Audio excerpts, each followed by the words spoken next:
Bismillahirrahmanirrahim. Assalamualaikum warahmatullahi wabarakatuh. Allahumma sholli ala sayyidina Muhammad wa ala ali sayyidina Muhammad. Yang saya muliakan dan yang saya ta'zimi pengasuh Pondok Pesantren Zainul Hasan Genggong, yakni Al-Mukarram Kiai Haji Muhammad Hasan Mutawakkil Allah SHMM. Yang saya hormati Bu Ayu Lestari MPD selaku Ibu Dekan Fakultas Tadris Umum sekaligus dosen pengampu penelitian kualitatif. Baik, di sini langsung saja kita ke bab 2, yaitu penelitian kualitatif, metode kualitatif. Metode kualitatif memiliki sejarah yang sangat panjang dan mengalami pasang surut dalam ilmu-ilmu sosial, ilmu kesehatan, dan humaniora.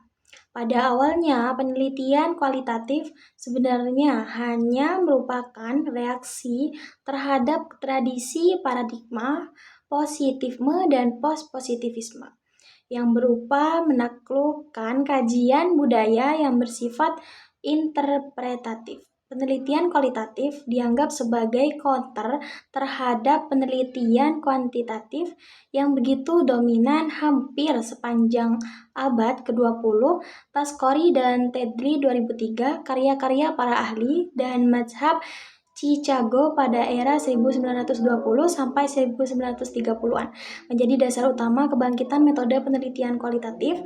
Dalam penelitian sosial, peran disiplin lain seperti sejarah kedokteran, keperawatan, pekerja sosial, dan komunikasi sangat besar masing-masing dengan landasan teori konsep tentang realitas. Pandangannya tentang hakikat kebenaran dan pilihan-pilihan metodologisnya juga sangat memberikan kontribusi sangat besar terhadap perkembangan metode penelitian kualitatif hingga saat ini. Baik, di sini kita lanjut ke poin pertama, yaitu pengertian penelitian kualitatif. Penelitian kualitatif adalah jenis penelitian yang menghasilkan penemuan-penemuan yang tidak dapat dicapai dengan menggunakan produser-produser statistik atau dengan cara kualifikasi lainnya. Staurus dan Corbin 2008 merinci bahwa penelitian kualitatif dapat digunakan untuk meneliti kehidupan masyarakat, sejarah, tingkah laku, fungsionalisasi organisasi, gerakan sosial atau hubungan kekerabatan. Selanjutnya, Kurzweil 1908 mendefinisikan pendekatan kualitatif sebagai suatu proses penelitian dan pemahaman yang berdasarkan pada metodologi yang menyelidiki suatu fenomena sosial dan masalah pada manusia. Bagan dan Taylor Mulliong 2007 mengemukakan bahwa metodologi kualitatif merupakan prosedur penelitian yang menghasilkan data deskriptif berupa kata-kata tertulis maupun lisan dari orang-orang dan perilaku yang diamati. Dalam penelitian kualitatif, penelitian adalah instrumen kunci. Oleh karena itu, penelitian harus dibekali dengan teori dan wawasan yang luas agar bisa bertanya, menganalisis, dan mengkonstruksi objek yang diteliti menjadi lebih jelas. Berdasarkan pengertian tadi, dapat disimpulkan bahwa pendekatan kualitatif merupakan suatu penerapan pendekatan alamiah pada pengkaji suatu masalah yang berkaitan dengan individu, fenomenal, simbol-simbol, dokumen-dokumen, dan gejala-gejala sosial. Nah, penelitian ini menekankan pada pemahaman mengenai masalah-masalah dalam kehidupan sosial berdasarkan kondisi, realitas, atau natural setting yang holistis, kompleks, dan rinci. Lanjut kedua, di sini ada ciri-ciri penelitian kualitatif seperti yang sudah kita ketahui pada bab sebelumnya. Penelitian kualitatif memiliki beberapa ciri-ciri yang membedakan dengan penelitian kualitatif. Yang pertama, yaitu mengkonstruksi realitas sosial, makna budaya. Penelitian kualitatif yang dinyatakan mengkonstruksi realitas sosial karena penelitian kualitatif berlandaskan paradigma konstruktivisme yang berpandang bahwa pengetahuan itu bukan hanya merupakan hasil pengalaman terhadap fakta, akan tetapi juga merupakan hasil konstruksi rasio subjek yang diteliti.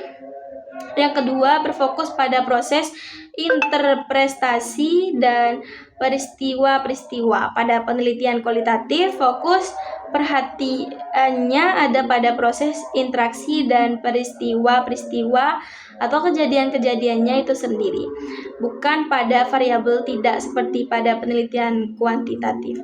Yang ketiga adalah keaslian merupakan kunci dalam penelitian kualitatif. Nah, keaslian merupakan kunci itu sehingga penelitian kualitatif juga dikatakan sebagai penelitian alamiah atau naturalis inquiry. Dalam penelitian kualitatif tidak ada usaha untuk manipulasi situasi maupun menyetingnya. Selanjutnya yang keempat yaitu nilai hadir dan nyata atau tidak.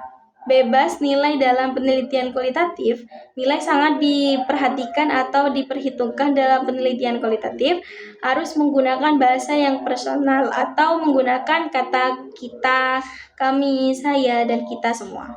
Yang kelima, terikat pada situasi atau terikat pada konteks. Sudah dijelaskan bahwa suatu fenomena terikat pada situasi yang mengelilinginya atau dengan kata lain selalu terikat pada konteks penelitian kualitatif. Tidak menjaga jarak dan tidak bebas dari yang diteliti. Karena ingin mengetahui persepsinya atau dengan kata lain ingin mengetahui persepsi subjek dari yang diteliti. Persepsi subjektif dari yang diteliti selalu terikat pada situasi atau terikat pada konteks. Dan yang keenam, terdiri atas beberapa kasus atau subjek dalam penelitian kualitatif. Tidak bertujuan menggeneralisasikan hasil penelitiannya, maka peneliti kualitatif tidak perlu meneliti banyak kasus atau subjek dalam studi kasus subjek yang diteliti oleh satu, tapi boleh juga banyak. Bahkan mungkin penduduk di suatu negara karena dalam situasi kasus yang sangat penting adalah sifatnya harus sangat spesifik. Nah, yang ketujuh, bersifat analisis tematik. Karena dalam penelitian kualitatif tidak bertujuan merealisasikan hasil penelitian, maka yang diteliti adalah hal-hal yang bersifat khusus atau spesifik. Dan analisisnya harus bersifat tematik, misal kekerasan terhadap perempuan atau masalah-masalah gender.